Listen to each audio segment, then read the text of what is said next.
زندگی میں کبھی کبھی ایسے موڑ آتے ہیں جہاں انسان بالکل اکیلا رہ جاتا ہے، چاروں طرف اندھیرا ہوتا ہے، کوئی راستہ سجائی نہیں دیتا۔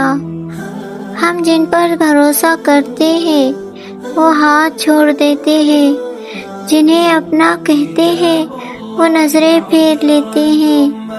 ایسے میں انسان کا دل اندر سے چیخ اٹھتا ہے، کیا میری تکلیف دیکھنے والا کوئی نہیں؟ کیا میری سسکیاں سننے والا کوئی نہیں؟ اے میرے مالک، آخر تیری مدد کب آئے گی؟ ہم انسان بہت جلدی گھبرا جاتے ہیں جب ہمارے منصوبے فیل ہوتے ہیں، جب ہماری نوکری، ہمارا کاروبار، ہمارے رشتے یا ہماری صحت خراب ہوتی ہے تو ہمارا دل مایوسی کی دلدل میں پھنسنے لگتا ہے۔ لیکن یاد رکھیے، جب دنیا کے سارے دروازے بند ہو رہے ہوتے ہیں نا، تو عرش والا آپ کے لیے ایک ایسا دروازہ کھولنے کی تیاری کر رہا ہوتا ہے جس کا آپ نے تصور بھی نہیں کیا ہوتا۔ مگر اللہ کی مدد آنے کی پہلی شرط کیا ہے؟ وہ شرط ہے یقین۔ یقین کیا ہے؟ یقین یہ نہیں ہے کہ آپ کہیں کہ اللہ میرا کام کر دے گا۔ یقین تو یہ ہے جب بظاہر سارے راستے بند ہوں، جب ہر چیز آپ کے خلاف جا رہی ہو، تب بھی آپ کا دل اندر سے پکارے، میرا رب میرے ساتھ ہے، وہ مجھے کبھی برباد نہیں ہونے دے گا۔ جب حضرت ابراہیم علیہ السلام کو آگ میں ڈالا جا رہا تھا تو بظاہر بچانے کا کوئی راستہ نہیں تھا، لیکن ان کا یقین اپنے رب پر اتنا کامل تھا کہ انہوں نے کسی انسان یا فرشتے سے مدد نہیں مانگی۔ انہوں نے فرمایا، حسبنا اللہ و نعم الوکیل، ہمارے لیے اللہ ہی کافی ہے اور وہی بہترین کارساز ہے۔ نتیجہ کیا ہوا؟ اللہ نے آگ کو حکم دیا، اے آگ، ابراہیم پر ٹھنڈی اور سلامتی والی ہو جا۔ جب یقین ابراہیم جیسا ہو تو آگ بھی گلزار بن جاتی ہے۔ تاریخ گواہ ہے، اللہ کی مدد ہمیشہ تب آتی ہے جب انسان کی ساری تدبیریں ختم ہو جاتی ہیں۔ ذرا تصور کیجئے، حضرت موسیٰ علیہ السلام کے پیچھے فرعون کا خوفناک لشکر ہے، آگے موت کا سمندر ہے، قوم گھبرا کر چیخ اٹھتی ہے، اے موسیٰ، ہم تو پکڑے گئے، اب کوئی راستہ نہیں۔ اس وقت حضرت موسیٰ علیہ السلام نے کیا فرمایا؟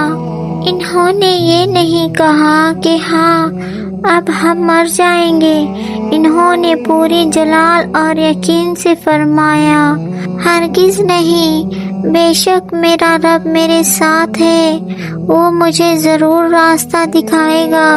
اور پھر دنیا نے دیکھا کہ سمندر پھٹ گیا، 12 راستے بن گئے اور جہاں موت نظر آ رہی تھی وہاں سے اللہ نے زندگی کا راستہ نکال دیا۔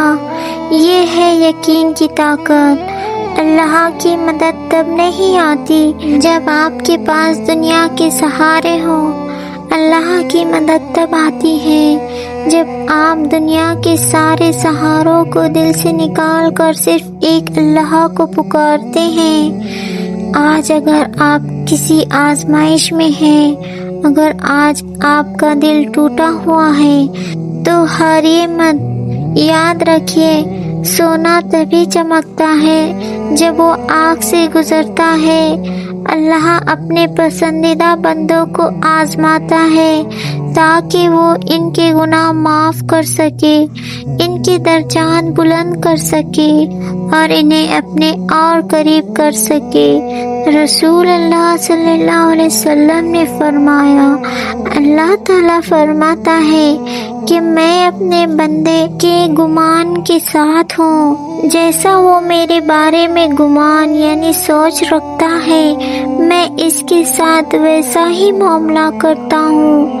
اگر آپ اللہ سے اچھائی کی امید رکھیں گے تو وہ اللہ آپ کے ساتھ اچھائی کرے گا۔ وہ آپ کی ٹوٹی ہوئی قسمت کو بدلنے پر قادر ہے۔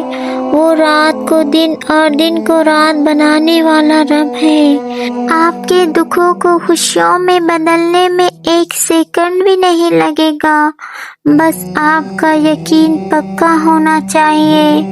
تو میرے عزیز بھائیوں اور بہنوں، آج اپنے دل سے مایوسی کو نکال پھینکے، اپنے مسئلے کو گواہ بنائے، تنہائی میں اپنے رب کے سامنے ہاتھ پھیلائے اور رو کر کہے، یا اللہ میں تھک گیا ہوں، میں ہار گیا ہوں، اب تو میری مدد فرما۔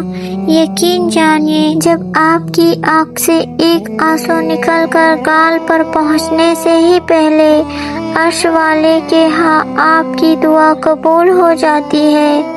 وہ بہت رحیم ہے، وہ بہت کریم ہے۔ اگر آج کے اس پیغام نے آپ کے دل کو سکون پہنچایا ہے تو کامنٹ باکس میں پورے یقین کے ساتھ یا اللہ مدد ضرور لکھیے گا۔ اس ویڈیو کو لائک کریں اور اپنے پیاروں کے ساتھ شیئر کریں۔ اس کار خیر میں ہمارا ساتھ دے۔ اللہ ہم سب کا حامی اور ناصر ہو۔ السلام علیکم رحمۃ اللہ وبرکاتہ۔